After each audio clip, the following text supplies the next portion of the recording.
तो भाई लोगों, फ्राइडे नाइट स्मैकडाउन की शुरुआत में हमें दिखाया जाता है सोलो सिकोआ, जिमी ऊसो और पॉल हेमन को अरीना में एंटर करते हुए, और इसी के साथ शो की मेन शुरुआत करते हैं एलाडियो कैरियन, पता नहीं भाई क्या नाम है इसका, जो भी है। इसने भाई एक एल्बम बनाई है RKO नाम से, जिसको यहाँ पर ये सिर्फ प्रमोट करने के लिए आया था और कुछ नहीं। उसके बाद ये जो है रैंडी ऑर्टन को बुलाते हैं रिंग में, और रैंडी ऑर्टन आकर कहते हैं कि ये मेरा बहुत अच्छा दोस्त है, और तुम सबको शायद नहीं लगता होगा कि ये मेरा दोस्त है।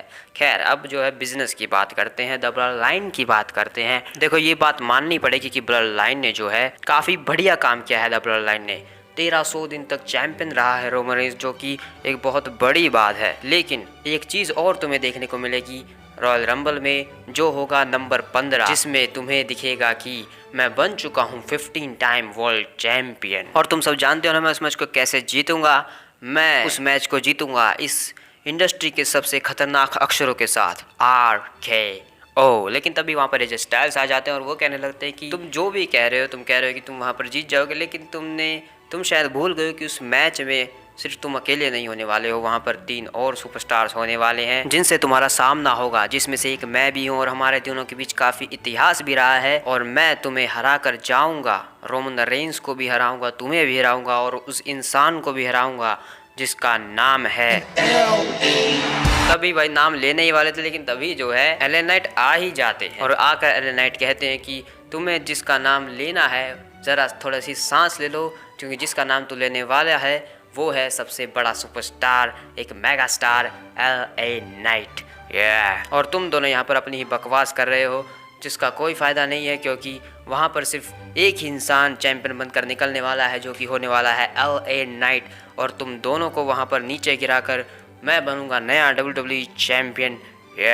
और ये सब कहकर LA नाइट वहाँ से चले जाते हैं, लेकिन रिंग के अंदर एजे स्टाइल्स अटैक कर देते हैं रैंडी ऑर्टन पर और चले जाते हैं। उसके बाद शो पर एक मैच होता है कार्लिटो वर्सेस सैंटोस एस्कोबार, और भाई सैंटोस एस्कोबार के सामने कार्लिटो की परफॉर्मेंस लाजवाब, भाई मज़ा आ गया देखकर, क्योंकि कार्लिटो काफ़ी अच्छा रेसलिंग करते हैं, उनके मूव्स काफ़ी इनोवेटिव हैं। लेकिन एंड में भाई यहाँ पर क्योंकि दोनों ही सुपरस्टार्स के जो टीम मेंबर्स है वो थे, तो वो दोनों आपस में रिंग के बाहर लड़ने लगते हैं, जिस वजह से डिस्ट्रैक्ट हो जाते हैं कार्लिटो और सैंटोस एस्कोबार। लेकिन ज़ेलिना वेगा भी यहाँ पर जो है इंटरप्ट करने की कोशिश करती हैं, लेकिन यहाँ पर हमें एक रिटर्न कहूँ या डेब्यू, लेकिन एलेक्ट्रा जोपे ऐसा कुछ नाम है इनका हमें यहाँ पर हमें इनकी अपीयरेंस दिखती है, जिसके कारण जो है वो ज़ेलिना वेगा ऊपर अटैक कर देती हैं। उस वजह से रिंग के बीचों बीच रोल अप करके सैंटोस एस्कोबार इस मैच को जीत जाते हैं, और सैंटोस एस्कोबार की टीम में एक और नया मेंबर ऐड हो चुका है। इसके बाद भाई TKO ग्रुप में हेड ऑफ द टेबल बन चुके हैं दारोक, ऐसा हमें दिखाया जाता है।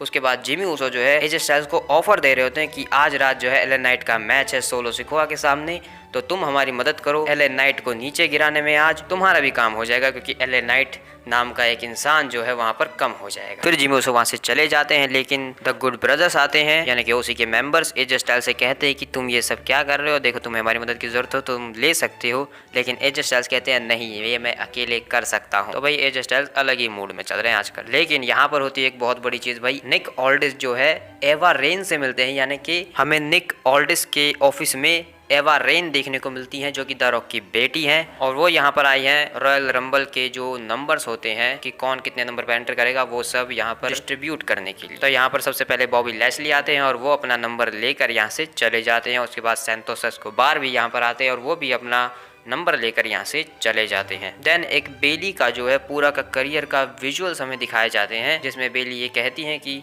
हम बनेंगे टैग टीम चैंपियंस, और मैं जीतूंगी रंबल और जाऊंगी रिया रिप्ली के अगेंस्ट। उसके बाद शो पर एक मैच होता है वुमेन्स टैग टीम चैंपियनशिप के लिए, काबुकी वॉरियर्स वर्सेस कटाना चैंस एंड केटन कार्टर के बीच। और भाई मैच भाई ठीक ठाक ही था, लेकिन एंड जो होता है ना भाई, वो तो शॉकिंग, क्योंकि मैंने इतनी जल्दी एक्सेप्ट नहीं किया था कि हमारे टैग टीम चैंपियंस हार जाएंगे। जी हाँ, यहाँ पर हमें नए टैग टीम वुमेन्स चैंपियन देखने को हमें मिलते हैं, द काबुकी वॉरियर्स, यानी कि भाई बेली जो है बिल्कुल सही कह रही थी, और उनकी जो प्रेडिक्शन है वो बिल्कुल सही निकली है, वो अपने प्लान के अकॉर्डिंग सही चल रही हैं। उसके बाद भाई द ब्लड लाइन को हमें दिखाया जाता है, और द ब्लड लाइन जो है यहाँ पर पॉल हेमन सोलो सिकोआ को समझा रहे होते हैं कि तुमने जो है मामले को सॉल्व किया है, फिक्स नहीं किया है, तो तुम्हें फिक्स करना होगा आज रात। और उसके बाद पॉल हेमन जो है जिमी ऊसो को ये कहते हैं कि तुम्हारे पास एक मौका है, अभी ट्राइबल चीफ कोई नया नहीं बना है, सिर्फ ये अनाउंस हुआ है कि सोलो सिकोआ ट्राइबल चीफ बनने वाला है अगला।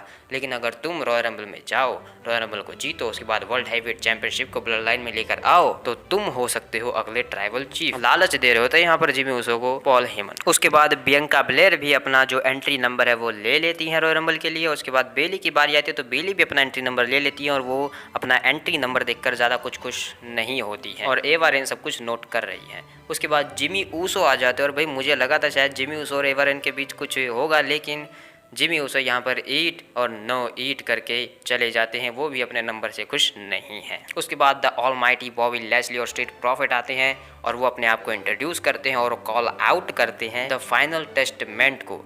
लेकिन रिंग के बीचों बीच आ जाती हैं स्कारलेट आ जाती हैं और बॉबी लैशली कहते हैं कि हमारा फेस टू फेस होने वाला था, लेकिन तुम स्कारलेट को आगे भेज रहे हो। तो कैरियन क्रॉस कहते हैं तुमने सही कहा, हमारा फेस टू फेस होने वाला था, लेकिन तुम्हारे सामने अभी सबसे खूबसूरत महिला खड़ी है।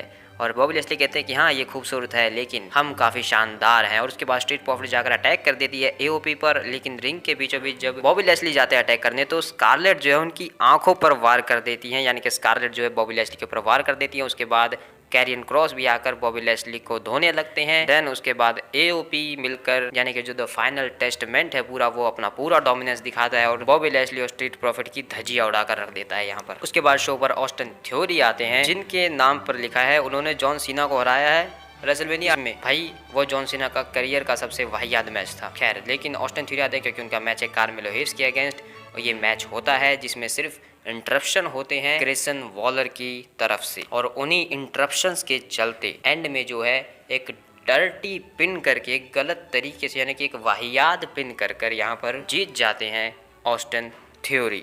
लेकिन उसके बाद वो जो है कार्मेलो हेव्स पर अटैक करने लगते हैं ऑस्टिन थ्योरी और ग्रेसन वॉलर, लेकिन तभी वहाँ पर कार्मेलो हेव्स के दोस्त NXT से यहाँ पर आ जाते हैं उनकी मदद करने के लिए और वो बचा लेते हैं भाई कार्मेलो हेव्स को ज़्यादा पिटने से। उसके बाद बैक स्टेज में हमें केला के साथ एलआरडीओ को दिखाया जाता है और केला एलआरडीओ से कहती है कि क्या लगता है फैटल 4-वे मैच में कौन जीतेगा रंबल में।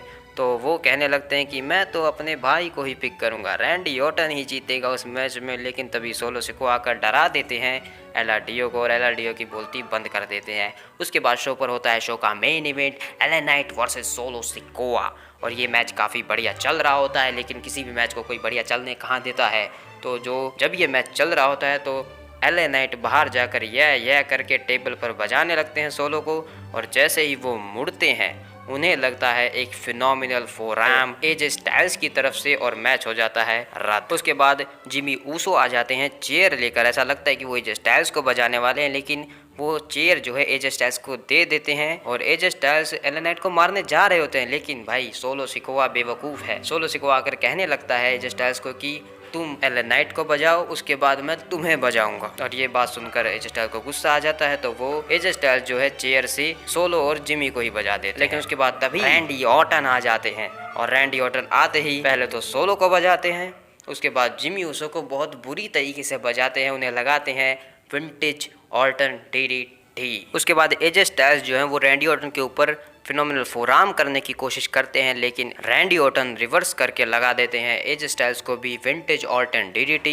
उसके बाद होता है कॉल इन RKO के लिए और लगती है एजे स्टाइल्स को RKO, और रैंडी ऑर्टन अपना जश्न मना रहे होते हैं, लेकिन तभी जैसे ही वो अपना जश्न मनाकर टॉप रोप से नीचे उतरते हैं उन्हें लगती है BFT LA नाइट की तरफ से और शो हो जाता है LA नाइट की धुन के साथ खत्म। तो भाई आज का जो पूरा शो था वो काफी इंटरेस्टिंग था, देखने में काफी मजा आया। और भाई एवा रेन हमें देखने को मिली द रॉक की बेटी, तो लगता है कि भाई द रॉक जहाँ के हेड ऑफ द टेबल बन चुकी है, द रॉक की बेटी वहीं पर जनरल मैनेजर का काम कर रही है। अगर आप लोग नहीं जानते तो वो एक जनरल मैनेजर है NXT। तो भाई देखते हैं क्या वो ब्लड लाइन में ज्वाइन होती हैं या नहीं फ्यूचर में। मिलते हैं किसी और वीडियो में, तब तक के लिए बाय बाय।